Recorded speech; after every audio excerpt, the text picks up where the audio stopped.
So community well-being is something that a lot of us may ignore because we think, oh, isn't that the same as social? Well, not exactly. See, social is about the interactions, right? Community is about, do you feel like you belong to a community? How involved are you in these community activities? And do you take pride in the community? Now, the community could just be like a community of two. And so I'll tell you, the way that I was able to continue the 7-minute workout, even when I got up and I didn't do it in the first 2 hours of the day. Sometimes I wouldn't do it till 10:30 at night, and I didn't want to do it. I already had a bad day. But the community I have with my fiance, she and I live together, right? I involved her and partnered her and said, hey, I'm trying to do this for 30 days. And she's like, do you want me to do it with you? I said, you don't have to. But believe it or not, by day 15, she saw the one day that I didn't do it at all. She would ask me, and she said, I'll do it with you. It's 10:30, but I'll do it with you. And she did, and she started doing it. So believe it or not, March, April, May came, and she decided to do it with me, right? So this is a community of two, and now we both have been doing it, and for 56 days in a row, 7-minute workout. I do an extra one, so I do 14. But it has been amazing to see both of our results, right? Because it has improved other areas of well-being.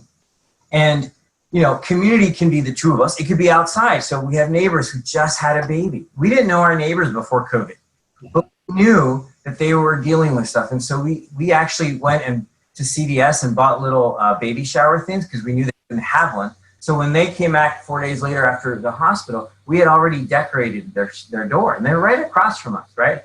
So we created a community that was always there, but we just didn't belong to it, right? And they now, every time they see us, they say hi. They told us how it was great to go to their parents, and the grandparents wouldn't let go of the baby, and they did it all with the quarantine timing and so on.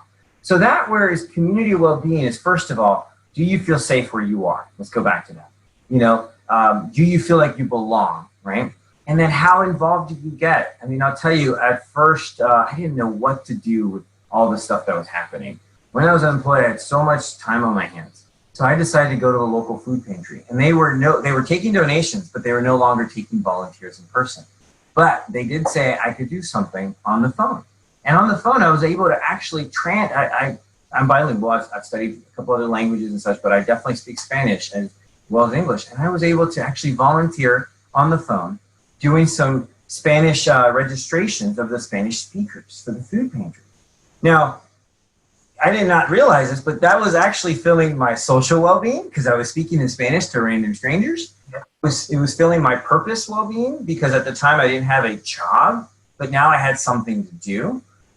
Financially, I started feeling like connected, like it wasn't just money I needed to donate, and physically, like I said, sometimes I took those calls and I went for a walk when I took those calls because it became more, once I registered folks, more social, and so that was an interesting way that community well-being really elevated those other buckets I was talking about. But you might want to actually rate yourself first. Just start there. Today, after you watch this video, jot down, and on a scale of 1 to 5, where do you feel you are in these areas today? Take a look at the one that you're highest with and say, what did I do to get that? What happened today? For most of us who are trainers, whether entrepreneurs or working for folks, when we jump into a classroom, whether it's virtual or live, one of the things I often used to forget is I was so committed to my content, training, give content. And I used to be a well-doing, a human doing. And I would forget that actually in my classroom is a bunch of human beings, right?